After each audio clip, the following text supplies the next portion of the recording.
Hi, this is John Allen, the editor of Crux. Welcome to another exclusive video feature here on the Crux YouTube page. This one brought to you by the good people at the Catholic University of America and their Bush School of Business and Economics. About a month ago, the exact dates were October 4th through the 6th, the Bush School sponsored a really remarkable gathering on the campus of Catholic U. It was called the Good Prophet Conference, and note that that is profit with an F. This is, after all, a business school. But the kind of counterintuitive notion here was that you can pursue profit with an F, but you can also, at the same time and in the same act, be a prophet with a PH. That is, you can both pursue the ends of justice and virtue, and you can also run a really solid business enterprise. You may remember we brought a video interview to you from that conference with Cardinal Peter Turkson of Ghana. He was there. He's the Vatican's prefect of its dicastery for promoting integral human development. Today, we're privileged to be joined by one of the principal speakers at that conference. She's an assistant professor at the Bush School, Dr. Catherine Pakaluk. Dr. Pakaluk, how are you today? Hi, great. Thanks, John. Okay, if I call you Catherine? Yes, please. Yes. Excellent. All right. Well, listen, as I said, you gave one of the sort of pivotal addresses at this conference. But before we get into the details of that, for people who are unfamiliar with the concept of what good prophet actually means, could you just unpack what that designates? Sure. Good Prophet is the title of a book by by Charles Koch, and it refers to a practice of business management, which Charles calls market-based management, which I think may have been an unfortunately chosen term. I think it doesn't conjure up a lot of great things, but what he means by good prophet is that there are certain kinds of principles for success, ways of managing the business that lead to kind of good, good profit. We'll say virtuous profit, honest profit. He certainly would want to say that profit is a way of measuring success, but that there's kind of a right and a wrong way to do that. And so that's of course, good reminds us of things like moral and virtuous, and that's something that he believes in. So he lays that out in his book, and we wanted to engage that. So, Catherine, at this talk that you gave at the Good Prophet Conference, which was a really remarkable cross-section of business people and, ethicists and philosophers and church leaders, including senior Vatican officials, you began with a line that goes like this, basically. You said that every economic act has both a short-term and a long-term consequence. And one way to tell a good economist from a bad is which one do they focus on? Can you explain what you meant?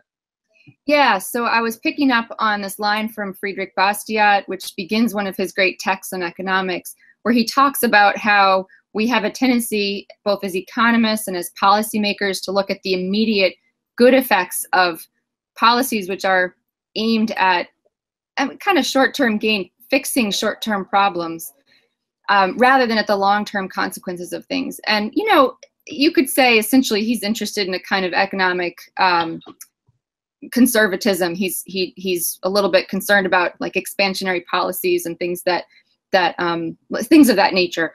So I picked up on that really, and I applied it in a slightly different setting and tried to use that as a theme for getting at and unpacking what it is that Charles Koch is interested in good profit. Try to see if there was a way to make those things fit together.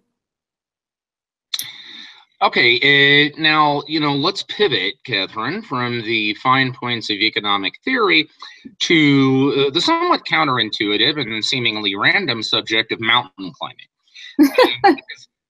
Actually, a good chunk of your paper is devoted to telling the story of a mountain climber by the name of Alex Honnold, who did some really remarkably things in Yosemite National Park. And, by consensus, probably one of, if not the world's greatest freestanding mountain climber, rock climber. Yeah. Just put that story, give us the Reader's Digest version of that story, and then tell us why you think it illustrates what good profit is all about. Yeah, so the nutshell summary is that this kid, and I think of him as a kid, he climbs these great cliffs in Yosemite, and he does them. They're basically impossible to climb even with ropes. He does them without ropes, and this is a kind of extreme type of rock climbing known as free soloing, free climbing, and then free soloing is without the ropes. You know, so it's really extreme, and I wanted to bring that out because. As I understand the church's idea of freedom, something that we think about, like John Paul II uses that language of freedom to do what you ought to do, that freedom has something to do with understanding the great potential of the person, but that there are boundaries, kind of limits on freedom. And I was trying to find a way to make it clear that freedom is ordered to great human achievement, but it's a risky thing on account of that, but that it inherent in this idea of freedom that there are certain kind of principles or rules that guide success. And so in the Honnold, I thought it might be a kind of nice illustration. In the Honnold case, you know, the guy has to master the inherent rules in nature to get up the mountain, and it's kind of mind-boggling that anybody can do this. And if you pull apart Koch's idea at the beginning of his book, is that, look, you know, there are rules for success. There are ways that successful institutions can build going forward.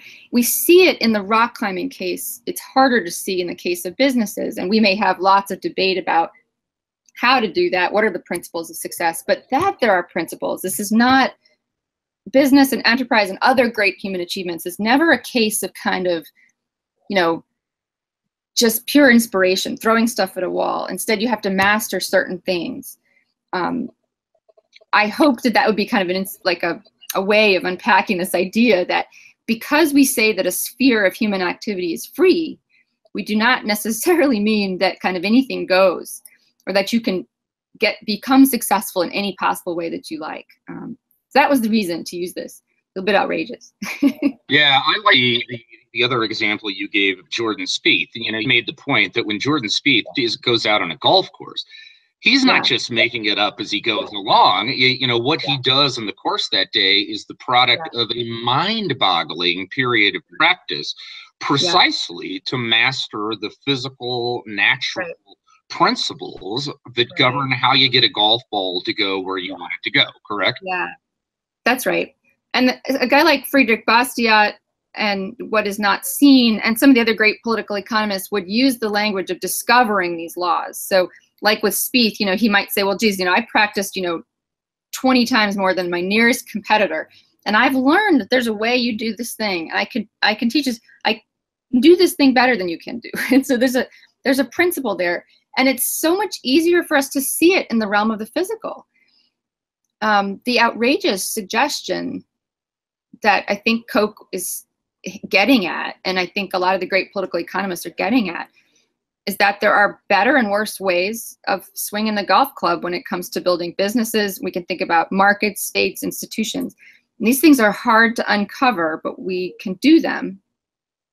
And we should try. I mean, we should try. So at least I mean, you know, but what this does is it takes us out of the realm of will, right? Success or kind of market success, business success, it's not purely a matter of, as you say, inspiration, and it's not purely a matter of the power of different wills, like who can capture more of the rent, who can just kind of extract more stuff from other people. But it recedes and says, well, no, actually there might be something to master. There's something that could be discovered. There's secrets that nature could give up. That's Peter Thiel's language, actually. It's kind of interesting. Yeah. Yeah, and one of the things I liked about your presentation is that you definitely don't softball how much effort discovering those principles that that nature can reveal to us takes.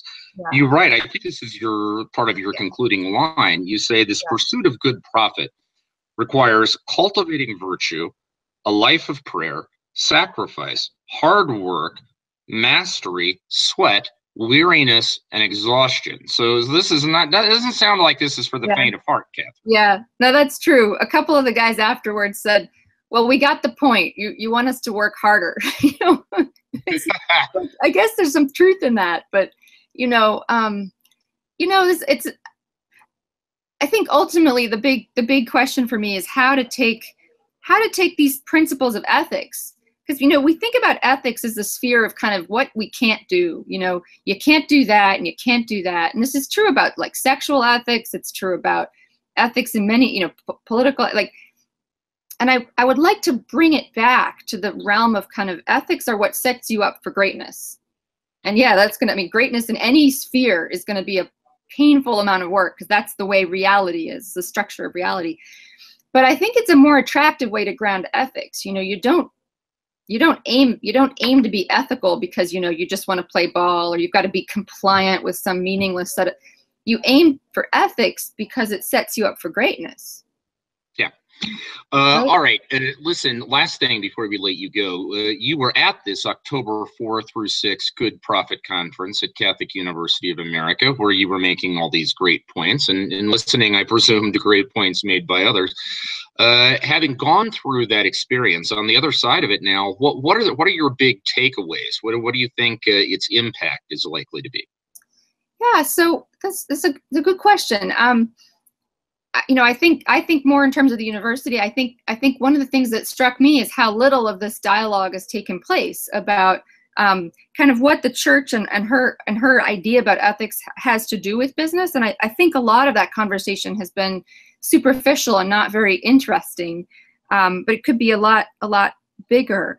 So one of the things I saw was a kind of awkwardness, a lack of a common language, like between theologians and philosophers and businessmen who are desperately interested in getting the guidance of the church. But you hear things like, hey, I read the Compendium of Social Doctrine, and I don't know what the common destination of goods is supposed to mean. Does it mean my iPhone belongs to everyone? Yeah. That's ridiculous. But we're missing all of that syntax in the middle. So you got earnest people who want very much to work within the church, for the good of society, and they're saying, how do I operationalize these principles? And I'm going to take it for granted that is not a simple thing to do. It's not something we want to do in a casual way, that we don't take the principles of social doctrine off the shelf, as it were, and kind of make them little trinkets to say, there they are, we've checked the box. That it's probably going to be difficult to figure out, just like economists are still trying to figure out just and fair ways of paying people who work together in teams, for instance. A very small problem has lots of huge implications, and then we're going to bring another piece into this kind of ethical stuff and what we mean by freedom and greatness. So I just took away from it that it's a kind of an interesting moment, a lot of excitement, but really not a lot of work has been done operationalizing these principles.